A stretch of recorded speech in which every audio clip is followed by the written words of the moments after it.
Welcome to my YouTube channel గంజి అమరేందర్. ఈ వీడియోలో అభ్యాసం 1.4లోని సమస్యల పరిష్కారాన్ని చూద్దాం. మొదటగా క్రింది వారిని కర్ణీయ సంఖ్యలుగా నిరూపించండి. అందులో మొదటిది 1/√2. 1/√2ని కర్ణీయ సంఖ్యని నిరూపించడానికి మనము విరుద్ధ భావన ద్వారా, అంటే మనం ఏమైతే నిరూపించాలనుకుంటున్నామో, అంటే ఏమని నిరూపించమనడు? కర్ణీయ సంఖ్యని నిరూపించమనడు. కర్ణీయ సంఖ్యని నిరూపించడం కోసము నేను ఇచ్చిన సంఖ్యని అకర్ణీయ సంఖ్య అని అనుకుంటాను. ఏదైనా ఒక సంఖ్య అనేది వాస్తవ సంఖ్య అనేది అయితే కర్ణీయ సంఖ్య అవుతుంది, అకర్ణీయ సంఖ్య అవుతుంది. దీని కర్ణీయ సంఖ్యని నిరూపించడానికి ఏం చేస్తామంటే, దీని కర్ణీయ సంఖ్యను నిరూపించడానికి మొదటగా దీని అకర్ణీయ సంఖ్య అని అనుకుందాం. విరుద్ధంగా మనం ఏదైతే నిరూపించాలనుకుంటున్నామో దానికి విరుద్ధంగా అకర్ణీయ సంఖ్య అనుకోగా, అంటే నువ్వు అకర్ణీయ సంఖ్య అనుకోగా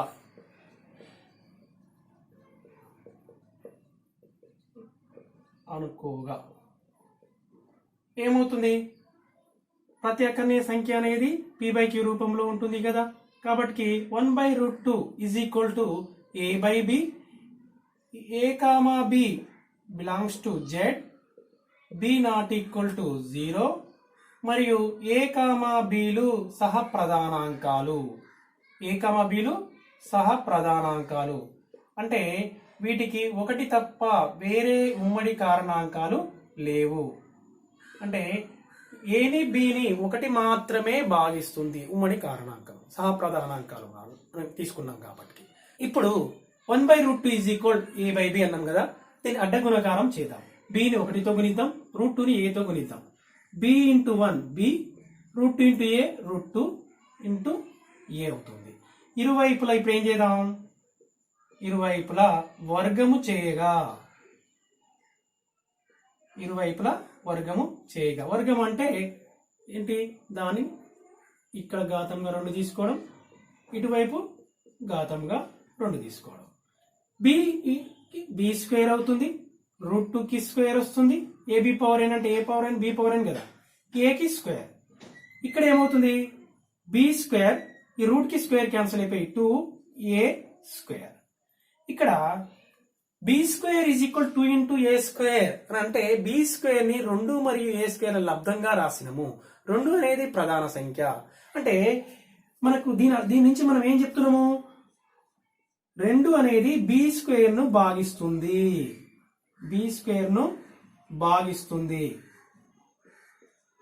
భాగిస్తుంది.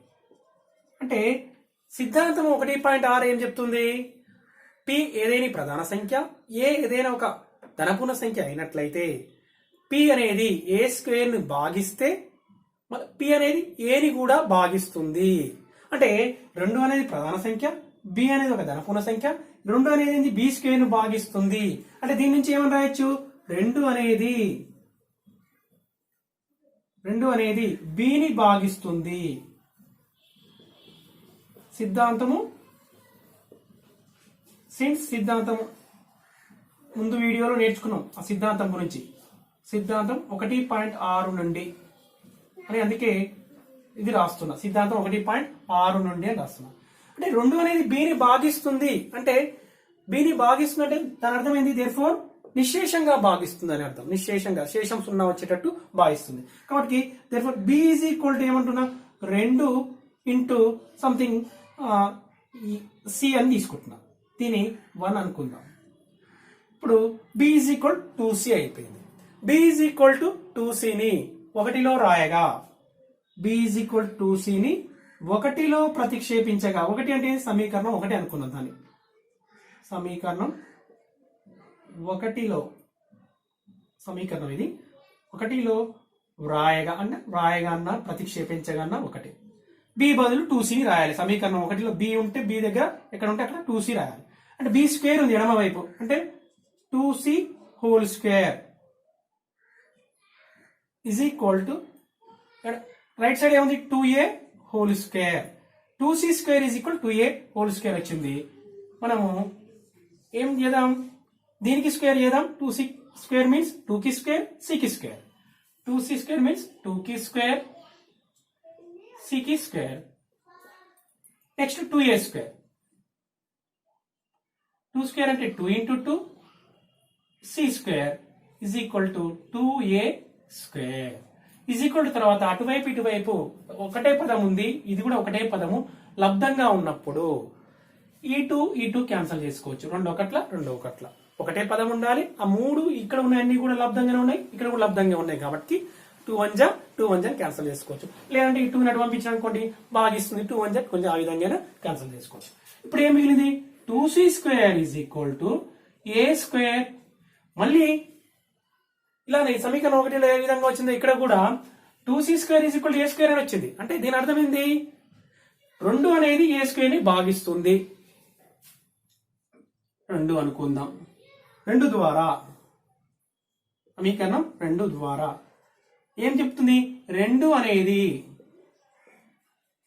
a స్క్వేర్ ను భాగిస్తుంది అని చెప్పొచ్చు కదా, భాగిస్తుందని చెప్పొచ్చు. భాగిస్తుంది అంటే 2 అనేది ఏ స్క్వేర్ ని భాగిస్తుంది అంటే 2 ప్రధాన సంఖ్య, ఏ అనేది ధనపూర్ణ సంఖ్య, 2 ఏ స్క్వేర్ ని భాగిస్తే సిద్ధాంతం 1.6 ప్రకారం ఏం చెప్పొచ్చు, 2 అనేది ఏని కూడా భాగిస్తుంది. దేర్ఫోర్ దీని నుంచి 2 అనేది ఏని కూడా భాగిస్తుంది, ఏని కూడా భాగిస్తుంది. ఇక్కడ ఏం రాయాలి, సిన్స్ సిద్ధాంతము 1.6 నుండి ఇక్కడ 2 అనేది ఏ స్క్వేర్ ను భాగిస్తుంది, 2 అనేది ఏని భాగిస్తుంది, ఏని కూడా భాగిస్తుంది. దేర్ఫోర్ ఏమైతుంది, 2 అనేది బిని, 2 అనేది ఏమని రాయొచ్చు, ఏని మరియు బిని భాగిస్తుంది, బిని భాగిస్తుంది. అంటే 2 అనేది ఏ కామా బిలకు ఉమ్మడి కారణాంకం అవుతుంది. దీని ప్రకారము 2 అనేది ఏని మరియు బిని భాగిస్తుందంటే ఏ కామా బిలకు ఉమ్మడి కారణాంకం అవుతుంది. కానీ మనం ఏమనుకున్నాం, ఏ కామా బిలు అనేవి ఏంటి అనుకున్నాము, సహప్రధానాంకాలు అనుకున్నాము. సహప్రధానాంకాలు అంటే దానికి ఉమ్మడి కారణాంకము ఉండదు, ఉమ్మడి కారణాంకము ఉండదు. ఇది ఏమవుతుంది, ఏ కామా బిలు సహప్రధానాంకాలు అనడానికి విరుద్ధము. ఇది ఏ కామా బిలు, బిఫోర్ ఇది అంటే 2 అనేది ఏని మరియు బిని భాగిస్తుంది అనేది ఏ కామా బిలు సహప్రధానాంకాలు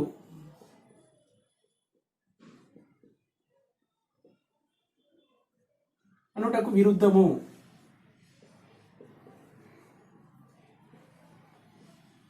విరుద్ధము అంటే ఈ విరుద్ధం అనేది ఎలా వచ్చింది, ఈ విరుద్ధం అనేది ఎలా వచ్చింది, అది 1/√2 అకర్ణీయ సంఖ్య అనుకోగా అనేది తప్పు. దేర్ఫోర్ 1/√2 అకర్ణీయ సంఖ్య అనుట తప్పు, అకర్ణీయ సంఖ్య కాదు. డైరెక్ట్ రాష్ట్రం అకర్ణీయ సంఖ్య కాదు. ఏదైనా ఒక వాస్తవ సంఖ్య అకర్ణీయ సంఖ్య కాకపోతే అది ఏమవుతుంది, దేర్ఫోర్ ఆటోమేటిక్ గా కర్ణీయ సంఖ్య అవుతుంది. దేర్ఫోర్ 1/√2 కర్ణీయ సంఖ్య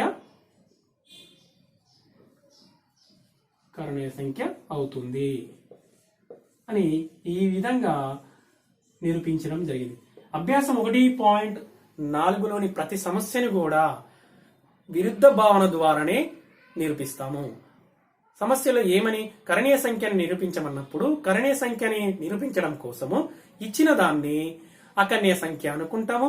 అకర్ణీయ సంఖ్య అనుట తప్పు అని చెప్పేసి, అకర్ణీయ సంఖ్య అనుట తప్పు అంటే దాని అర్థం ఆటోమేటిక్ గా అది అకర్ణీయ సంఖ్య కాదు అంటే కరణీయ సంఖ్య అవుతుంది. ఇప్పుడు రెండవ సమస్య, √3 + √5 ని కరణీయ సంఖ్యాన్ని చూపమన్నాడు. దీన్ని కూడా విరుద్ధ భావన ద్వారానే ఎంచుకుంటాం.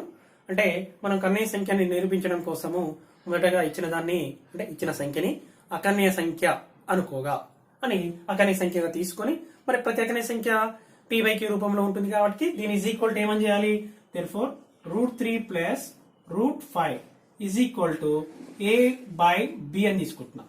a/b అని తీసుకొని a, b belongs to z, b not equal to 0 మరియు a, bలు ఏంటివి?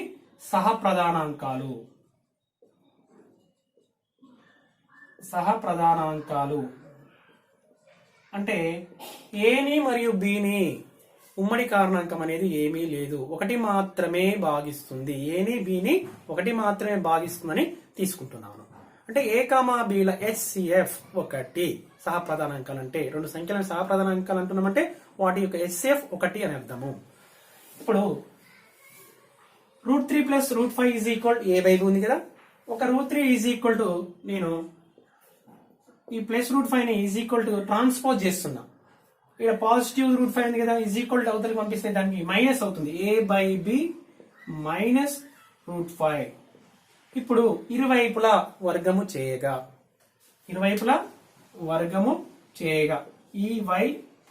వర్గము చేయగా అంటే స్క్వేరింగ్ ఆన్ బోత్ సైడ్స్. ఇరువైపులా వర్గం చేయగా అంటే ఏంది? ఇప్పుడు అంటే స్క్వేర్ వచ్చేస్తుంది, దీనికి స్క్వేర్ వస్తుంది. a/b - √5 కి స్క్వేర్. √3 స్క్వేర్ అంటే స్క్వేర్ కి రూట్ క్యాన్సల్. ఇది a - b whole square formula. అంటే మొదటి దానికి square a/b whole square -2 × a × b. 2 × a అంటే a/b, b అంటే √5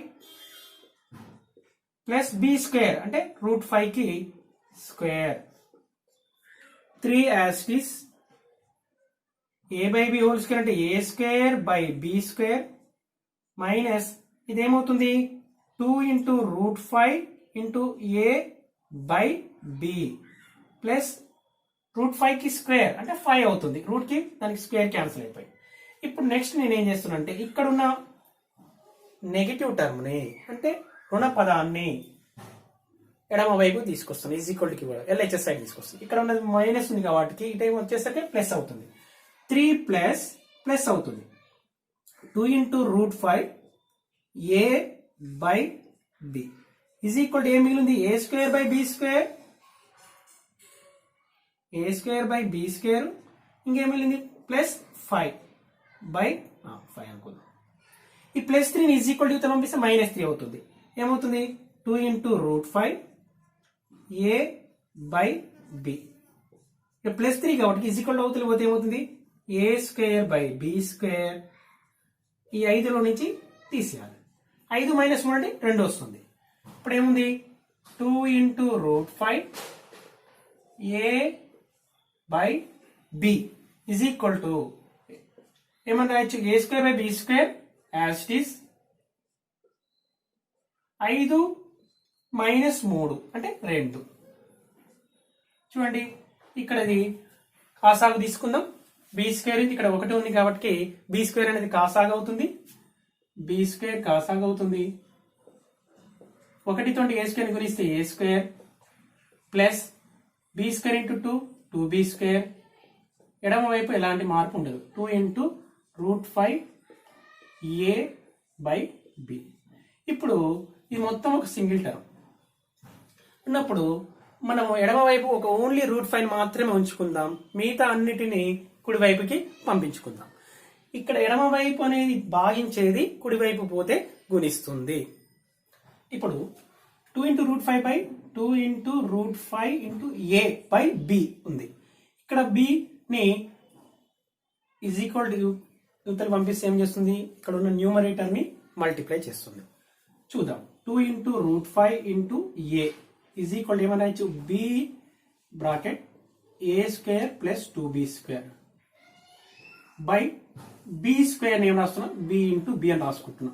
ఒక b క్యాన్సల్. ఇప్పుడు ఏముంది? ఈ 2 × √a 2 × a ని ఇక్కడ లవంలో ఉంది, ఇక్కడ మల్టిప్లై చేస్తుంది. యువతలు పంపిస్తే ఇక్కడ ఉన్న డినామినేటర్ ని మల్టిప్లై చేస్తుంది. అంటే ఓన్లీ √5 మాత్రమే ఎడమ వైపు ఉంచుకుంటున్నా. 2a ఏం చేస్తున్నా? a² + 2b² by 2a into ఈ b ఉంటుంది. 2ab. ఇప్పుడు a, bలు ఏమనుకున్నాం? బిలాంగ్స్ టు z అన్నాం. b ≠ 0. a, bలు అంటే శూన్యేతర సంఖ్యలు. a, b belongs to z. అంటే పూర్ణ సంఖ్యలు. Therefore implies a² + 2b² by 2ab అనేది ఏమవుతుంది అనేది అకరణీయ సంఖ్య అవుతుంది. a² + 2b² బై 2ab అనేది a, b belongs to z అంటే a, bలు పూర్ణ సంఖ్యలు కావడం వల్ల ఏవైనా పూర్ణ సంఖ్యలు తీసుకోండి, ఇందులో సబ్స్టిట్యూట్ చేయండి, ప్రతిక్షేపించండి, మీకు ఏ విలువ వస్తుందంటే అకరణీయ సంఖ్య వస్తుంది. కాబట్టి a, b belongs to z అయినా ax² + 2b² బై 2ab అనేది ఏమవుతుంది అకరణీయ సంఖ్య అవుతుంది. అకరణీయ సంఖ్య అవుతుంది. అకరణీయ సంఖ్య అవుతుంది. దీనివల్ల √5 a² + 2b² బై 2ab కాబట్టి మరి కుడివైపు ఉన్న a² + 2b² బై 2ab అనేది అకరణీయ సంఖ్య అవుతే ఈ రెండు సమానం కావడం వల్ల √5 కూడా అకరణీయ సంఖ్య అవుతుంది. దీనివల్ల √5 అకరణీయ సంఖ్య అవుతుంది. దీనివల్ల ఏమైంది అకరణీయ సంఖ్య అవుతుంది. కానీ √5 అకరణీయ సంఖ్య √5 అకరణీయ సంఖ్య కాదు. కానీ √5 అకరణీయ సంఖ్య కాదు.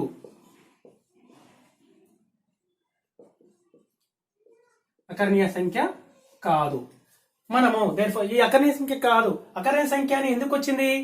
మనము ఇది √5 అకరణీయ సంఖ్య అని ఎందుకు వచ్చింది? మనము √3 + √5 అకరణీయ సంఖ్య అనుకోవడం వల్ల వచ్చింది.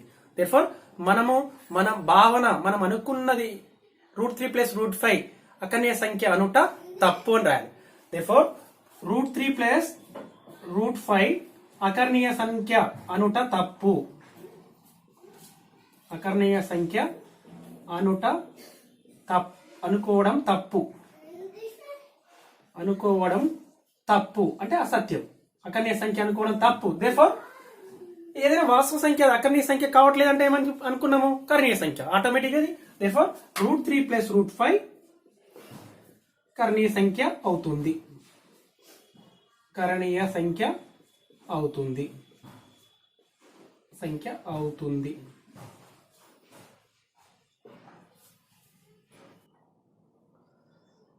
మూడవ సమస్య మొదటి దాంట్లో 6 + √2 దీన్ని కూడా కరణీయ సంఖ్యని నిరూపించాలి. అంటే కరణీయ సంఖ్యని నిరూపించాలి అంటే ఇచ్చిన వాస్తవ సంఖ్యని కరణీయ సంఖ్యను నిరూపించడం కోసం వాస్తవ సంఖ్య అనేది అకరణీయ సంఖ్య అవుతుంది లేదా కరణీయ సంఖ్య అవుతుంది. కాబట్టి దీని కరణీయ సంఖ్యను నిరూపించడం కోసం ఇచ్చిన దాన్ని నేను విరుద్ధంగా నిరూపిస్తాను. విరుద్ధంగా అనుకుంటున్నాను. నేను ఇచ్చిన సంఖ్యను ఏమనుకుంటున్నాను? 6 + √2ను అకరణీయ సంఖ్య అనుకొని మనం అనుకున్నది తప్పు అని చూపిస్తాను. 6 + √2 చేసే విధానంలో లాస్ట్ చివరికి వచ్చేసరికి ఏమవుతుంది? 6 + √2 అకరణీయ సంఖ్యని మనం అనుకున్నది తప్పు అని చెప్తే అకరణీయ సంఖ్య అనుకోవడం తప్పు అయితే ఏమవుతుంది? ఆటోమేటిక్గా అది కరణీయ సంఖ్య అవుతుంది. ఆ విధంగా దీన్ని మనం నిరూపిస్తాం. కాబట్టి మొదటగా ఫస్ట్ ఏమనుకుందాం? ఇచ్చిన సమస్యని 6 + √2ని కరణీయ సంఖ్యను నిరూపించడం కోసము 6 + √2 అకరణీయ సంఖ్య అనుకోగా 6 + √2ని నేను అకరణీయ సంఖ్య అనుకోగా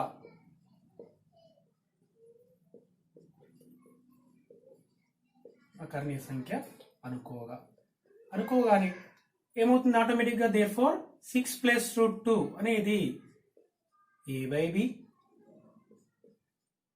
a, b belongs to z. ప్రతి సమస్యకి ఈ విధంగా రాయాల్సిందే. ఈ ఫస్ట్ స్టెప్ అనేది common. b is not equal to 0 belongs to z. a, bలు సహప్రధానాంకాలు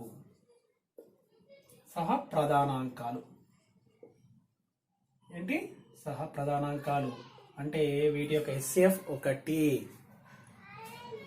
ఇప్పుడు √2 ఈజ్ ఈక్వల్ ఏమని రాస్తున్నాను? ఈ +6ని ఇటువైపు పంపిస్తుంది. ఈజ్ ఈక్వల్ తర్వాత అంటే అక్షాంతరం చిందిస్తున్నాను. a/b బై -6 అంటే √2 is equal a - 6b by b. ఇక్కడ ఒకసారి గమనించినట్టయితే RHS లో a, bలు బిలాంగ్స్ టు z. a, bలు a comma b belongs to z, a comma b belongs to z implies a minus 6b by b ఏమవుతుంది? మీరు ఏవైనా z లో ఉన్న పూర్ణ సంఖ్యలను తీసుకోండి, ఏవైనా ఇందులో సబ్స్టిట్యూట్ చేయండి. ఇది ఏమవుతుంది? a minus 6b by b అనేది అకర్ణీయ సంఖ్య అవుతుంది. అకర్ణీయ సంఖ్య అవుతుంది. అకర్ణీయ సంఖ్య అవుతుంది. ఈ రెండు సమానము కాబట్టి ఈ రెండు సమానము. RHS లో ఉన్న విలువ అకర్ణీయ సంఖ్య అయితే therefore LHS లో ఉన్న రూట్ 2 కూడా దీని నుంచి ఇది అకర్ణీయ సంఖ్య అవ్వడం వల్ల దీని కూడా రూట్ 2 కూడా therefore రూట్ 2 కూడా అకర్ణీయ సంఖ్య అవుతుంది.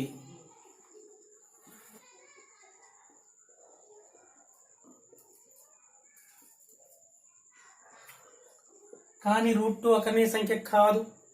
కానీ రూట్ 2 కర్ణీయ సంఖ్య.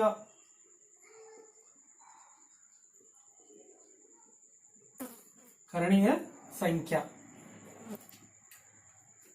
therefore ఇది ఈ విధానం ఎలా వచ్చింది? రూట్ 2 అకర్ణీయ సంఖ్య ఎందుకు వచ్చింది? మనము 6 ప్లస్ రూట్ 2 అకర్ణీయ సంఖ్య అని అనుకోవడం వల్ల వచ్చింది అనమాట ఇక్కడ. కానీ రూట్ 2 కర్ణీయ సంఖ్య అంటున్నాం అంటే ఇది రూట్ 2 ఇక్కడనేమో ఈ ప్రాబ్లం ప్రకారం ఏమో రూట్ 2 అకర్ణీయ సంఖ్య అవుతుంది. కానీ రూట్ 2 కర్ణీయ సంఖ్య. therefore ఏమవుతుంది? 6 ప్లస్ రూట్ 2 అకర్ణీయ సంఖ్య కాదు. అకర్ణీయ సంఖ్య కాదు. అకర్ణీయ సంఖ్య కాదు అంటే ఏదైనా వాస్తవ సంఖ్య అకర్ణీయ సంఖ్య కాదంటే దాన్ని ఏమనొచ్చు? 6 ప్లస్ రూట్ 2 కరణీయ సంఖ్య అవుతుంది. కరణీయ సంఖ్య అగును లేదా అవుతుంది.